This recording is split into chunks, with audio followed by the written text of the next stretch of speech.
Em 1507, um jovem monge chamado Martinho Lutero foi consagrado como sacerdote no monastério agostiniano de Erfurt, na Alemanha. Mais tarde ele relembrou que havia celebrado a sua primeira missa em clima de grande tensão e medo. Sua insegurança e dúvida pessoal disfarçaram a força interior que seria revelada em anos vindouros. Olá e bem-vindo ao 8º programa da série O Sétimo Dia. Eu sou Fernando Iglesias. Ao pregar as 95 teses na porta da Catedral de Wittenberg, Martinho Lutero não quis causar nenhuma desordem no mundo cristão. Ele tão só quis mudar algumas práticas na Igreja Católica Romana, a sua igreja. Porém, Lutero acendeu um fogo que ninguém poderia apagar, conhecido como a Reforma Protestante, que enfatizava depositar sua confiança nas Sagradas Escrituras. Para Lutero, a Bíblia era a única autoridade de fé e prática. Isso colocava em dúvida a tradição da igreja. De outra maneira, se diria, a Bíblia era a norma pela qual a tradição eclesiástica deveria ser regulamentada. A Reforma Protestante era um movimento de protesto contra a instituição católica romana e contra muitos dos seus ensinos. O resultado foi a proliferação de igrejas e denominações que se conhecem hoje. Poderia ter tido um final diferente se a Igreja Católica Romana tivesse conclamado um concílio eclesiástico para considerar as questões apresentadas pelos reformadores. Porém, os pedidos em prol de um concílio não foram ouvidos. O Dr. John O'Malley, um historiador jesuíta, nos diz por quê. Clemente VII foi Papa de 1523 a 1534. E, na verdade, ele não queria nenhum concílio, porque tinha medo que tal concílio tentasse lhe demitir. Provavelmente era um medo irracional da sua parte. Não obstante, era algo que ocupava sua mente e seus temores. O Papa não era o único que não queria um concílio. O rei da França se opôs a isso por razões políticas e mais tarde o rei da Inglaterra tomou sua própria postura contra.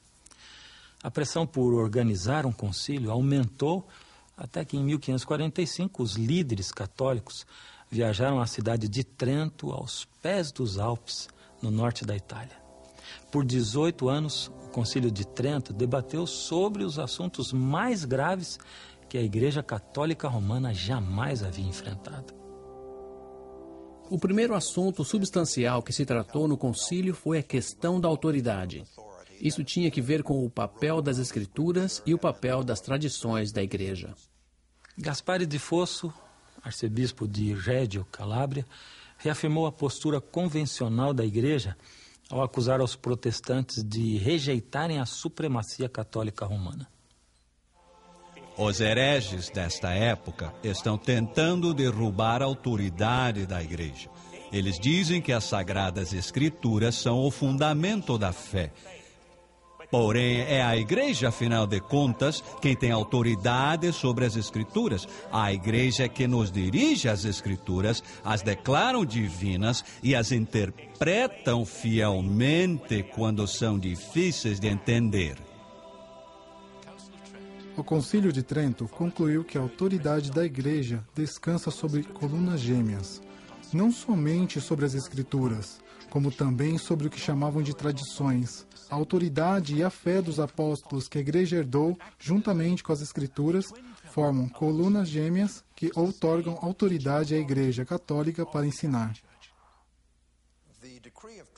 O Decreto de Trento relativou essa questão da autoridade. Começa dizendo que a fé ou a prática da Igreja está baseada no ensino e na pregação de Cristo e dos apóstolos. Esta chegou a nós de duas formas: a tradição escrita, ou as Sagradas Escrituras, e também as tradições não escritas, que se originaram no tempo dos apóstolos. Aí está a postura fundamental que ainda separa a Igreja de Roma da maioria das igrejas protestantes.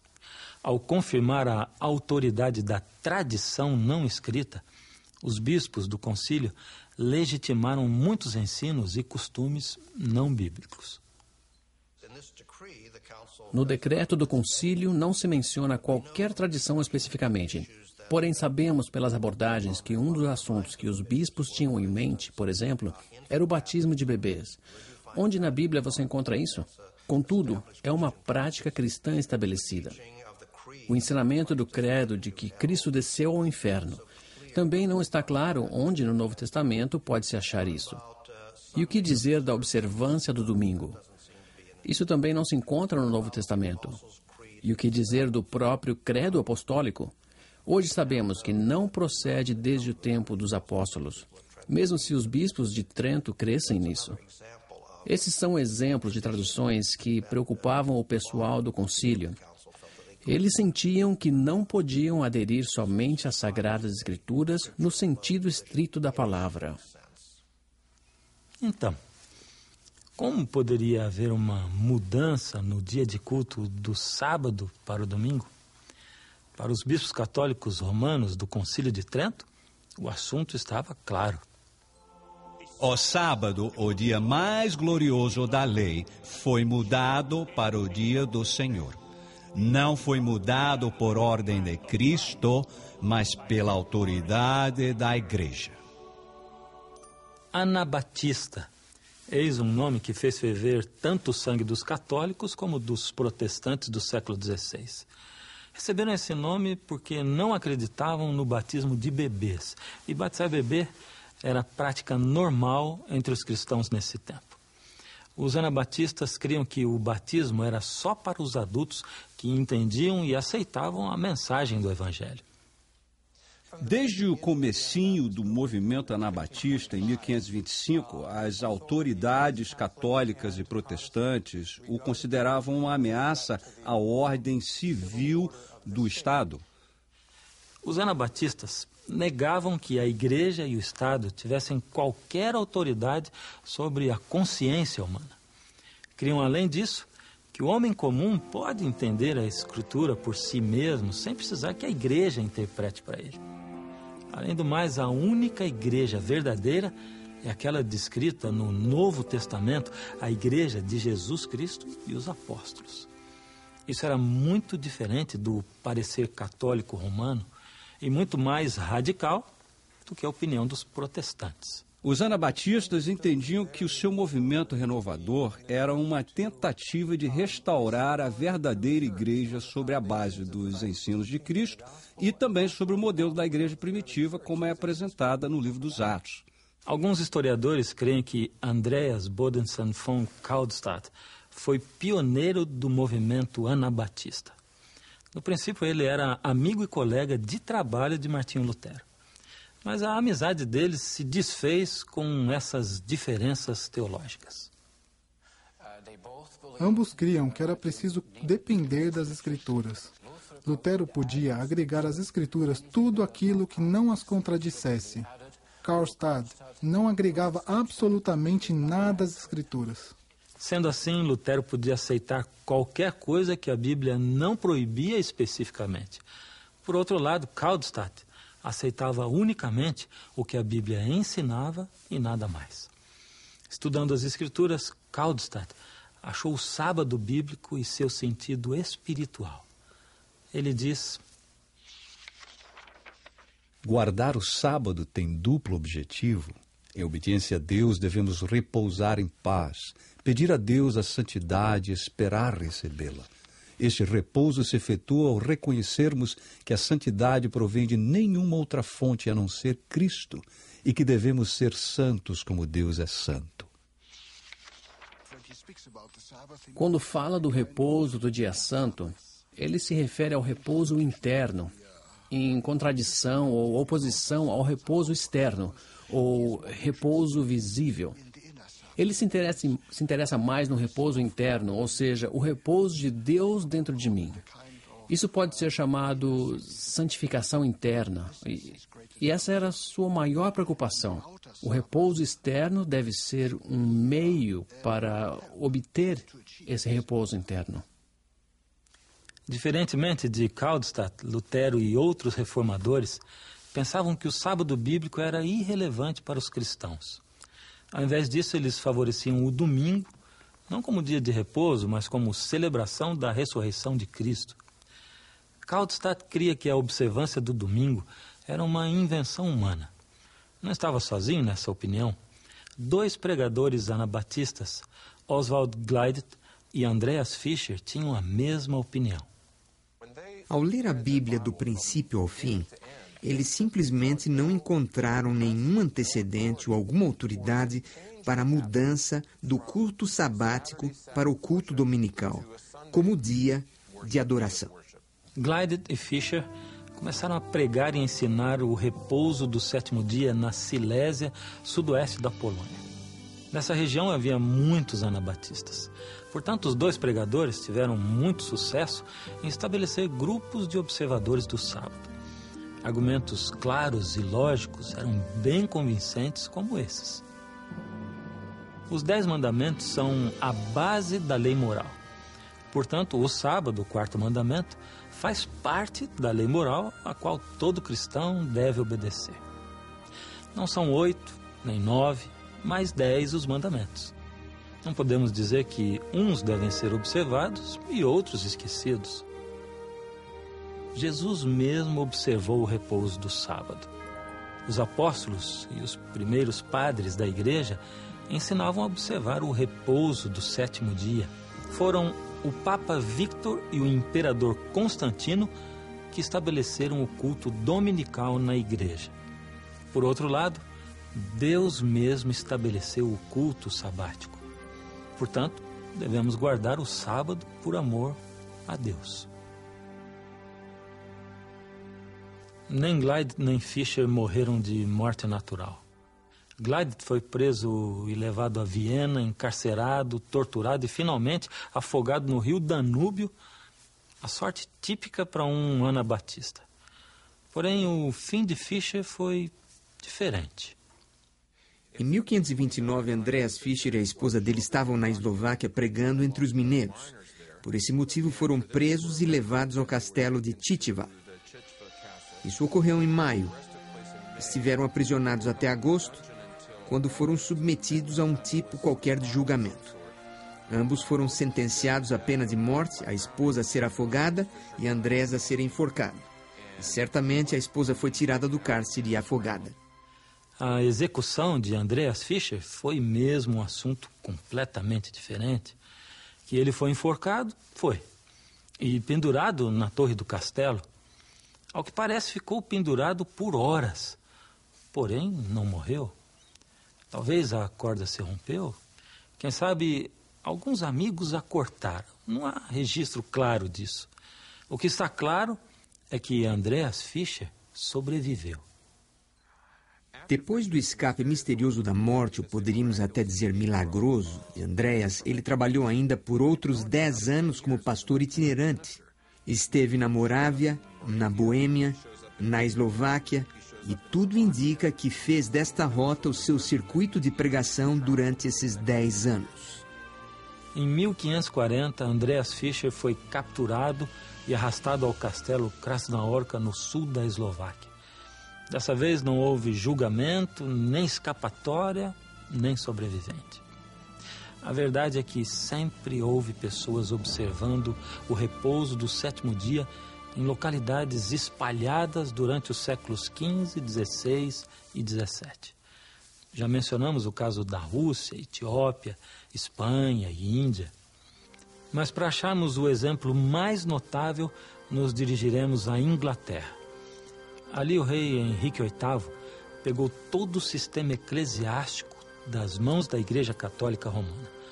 Tomou as catedrais, os mosteiros, os conventos.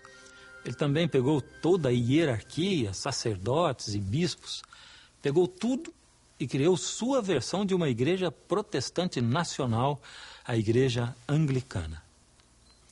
8 pessoas morreram e muitos ficaram feridos quando uma grande arquibancada desmoronou-se no local conhecido como os Jardins de Paris, perto de Londres, em janeiro de 1583.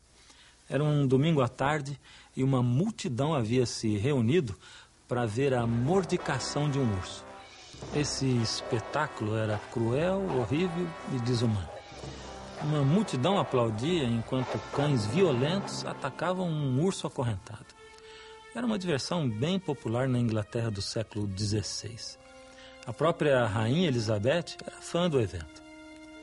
Teria sido a tragédia dos jardins de Paris um sinal da ira de Deus contra uma sociedade que profanava o santo repouso? Isso é o que pensavam os pregadores puritanos. Segundo os puritanos, não se havia feito reforma suficiente na Inglaterra. Assim, os puritanos trovejaram contra os profanadores do dia de repouso, os amantes de jogos e teatro.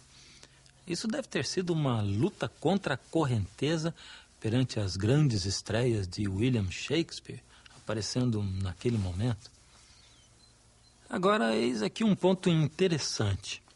Grande parte do clamor puritano por reformar o dia de repouso não tinha nada a ver com o sábado bíblico, mas com a observância estrita do domingo. Contudo, houve uns poucos que conclamavam uma verdadeira reforma ou um retorno ao sábado bíblico. Eles ficaram conhecidos como os Homens do Sétimo Dia. Em 1628, um clérigo anglicano chamado Theophilus Broborn escreveu o primeiro livro em inglês convidando à observância do repouso no sétimo dia. O seu livro, Discursos sobre o Dia do Sábado, formou os alicerces teológicos para um movimento que, de uma forma ou de outra, continuou até o século presente. É o sétimo dia, o repouso da criação que devemos santificar. Se você puder me mostrar nas Escrituras que existe outro sétimo dia além daquele que chamamos de sábado, o último dia da semana, então eu serei persuadido de que o quarto mandamento se refere a outro sétimo dia além do sábado. A autoridade suprema da Bíblia era a base de Broborn para os argumentos do sábado. Ele insistia que o sábado é o sétimo dia da semana estabelecido pelo Deus Criador, o dia de repouso dos 10 mandamentos. Não me importa se você guarda o sábado, domingo ou a segunda-feira como dia santo. Porém, se respeitamos a Deus e as suas Escrituras, honremos o dia da sua própria escolha e não outro dia. O que ele disse tem nexo. Em 1660, o pastor Broborn publicou um panfleto no qual dizia que, naquela época, o maior conflito na igreja anglicana era a questão do sábado e do domingo.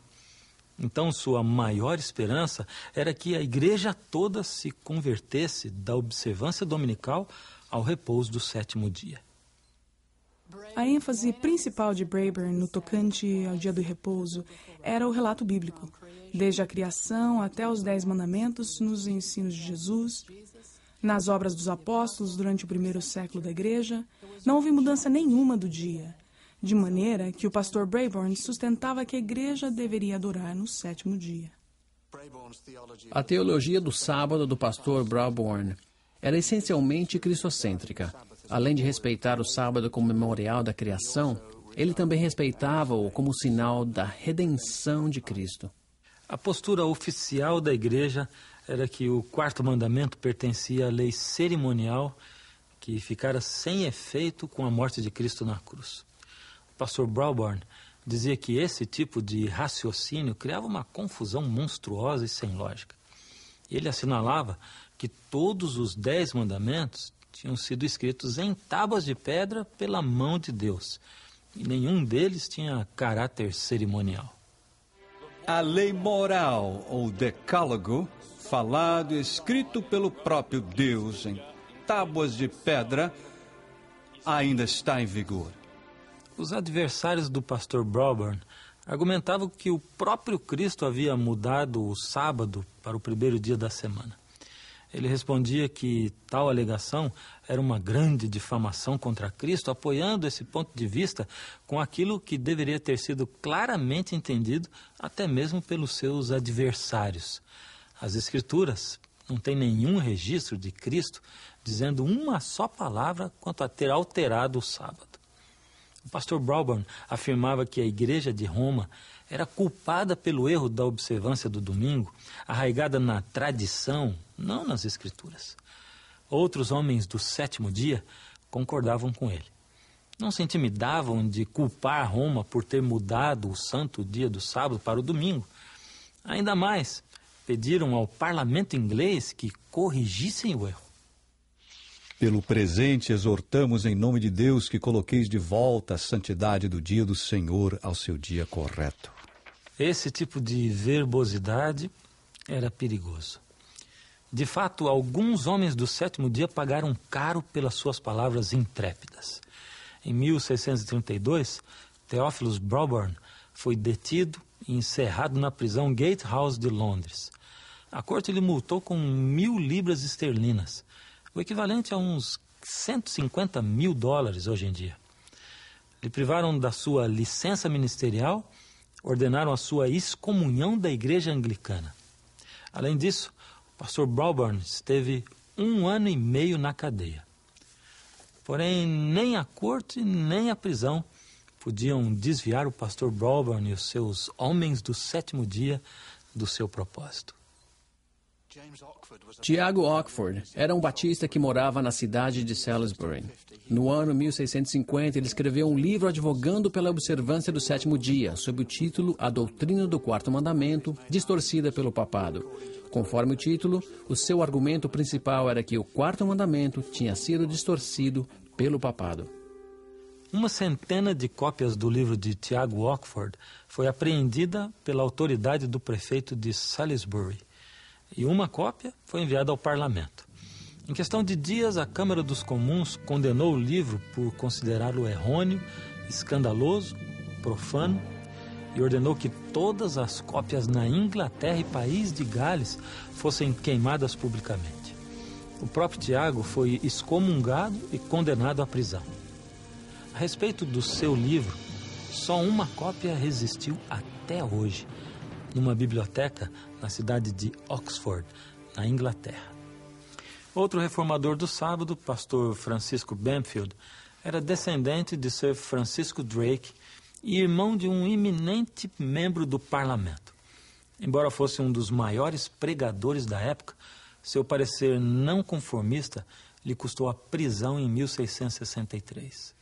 Foi no cárcere de Dorchester que ele descobriu o sábado bíblico e começou a observar o sétimo dia. Vários outros presidiários se uniram a ele. Depois de ser solto, o pastor Bamfield se tornou um grande proponente do descanso do sábado. Foi a Londres e procurou organizar uma aliança de congregações guardadoras do sábado. 10 anos depois, 1683, ele foi detido enquanto pregava a sua congregação em Londres. Ele morreu na prisão 1 ano depois. Apesar das dificuldades e da perseguição, o movimento do sétimo dia prosperou na Inglaterra do século XVII. Muitas congregações se reuniam para adorar no sábado em vários lugares espalhados pelo país.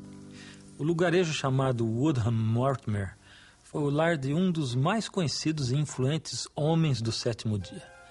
Médico de 3 reis e rainhas da Inglaterra, Pedro Chamberlain foi um doutor famoso e guardador do sábado por muito tempo.